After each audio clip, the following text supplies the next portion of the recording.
Ice has superpowers, shape-shifting as frost, snow, sleet, and hail. Ice cools, bursts, and floats no matter how heavy. We eat it, travel on it, and sometimes just sit back and admire it. We begin our deep freeze with hardy New Englanders going ice fishing in the middle of a snowstorm. Flag! The winter is some of the best time to fish. The best part about ice fishing is that there's so much access. Once the lake freezes and it's safe ice, you can walk all over the lake and pond. We're at the Greylag Nature Preserve in Pittsfield, New Hampshire. Kyle Glencross is coordinator of the Let's Go Fishing program with the state's Fish and Game Department. We always rely on at least 8 inches of ice before holding a program or bringing a group out on the ice. Participants don't need a license or any experience. Glencross provides the gear and bait. On this day, the 100-acre Wild Goose Pond looks like the Arctic tundra. Hard to believe that beneath this ice swim largemouth bass, pickerel, and yellow perch. As the water temperature drops, their metabolism slows down. So they enter not quite a semi-hibernation, but they certainly slow down. Andy Schaefermeyer is a fisheries biologist with the state. The most important part of ice fishing that makes it successful in people's minds is a catch rate. So that's why warm water ponds like this are great. Warm water fish like yellow perch, they're a schooling fish, so you can catch 10 or 15 at a time. Before drilling fishing holes, Glencross goes over important safety tips, from wearing crampons to staying vigilant about the integrity of the ice. We're going to use a chisel or a spud bar like this to check the ice to see the depth as we go out. And we're going to carry a rescue or throw bag rope. Ice fishing often involves drilling with an auger. Glencross scoops out slush from the hole and sets a tip-up, which has a rod, line, and spring-loaded flag. Gonna reset our flag here. When fish take the bait, the flag pops up. That satisfies 8-year-old Leo Thornton Darts, who is visiting from London. It's fun. Pull the fish up and set the trap. Whenever that flag pops up, you really never know what's on the end of that line. If you're dressed appropriately, it can be a lot of fun.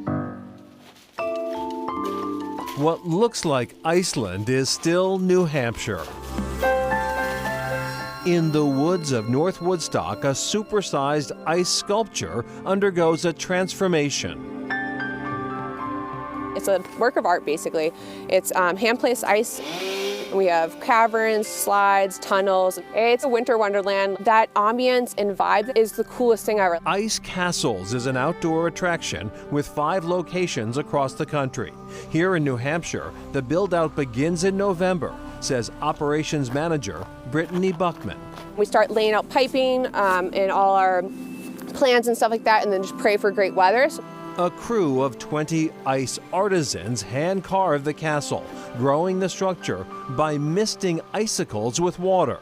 A lot of what we do is mainly slush and icicles. Such material is unlimited, of course, which makes mistakes easy to fix.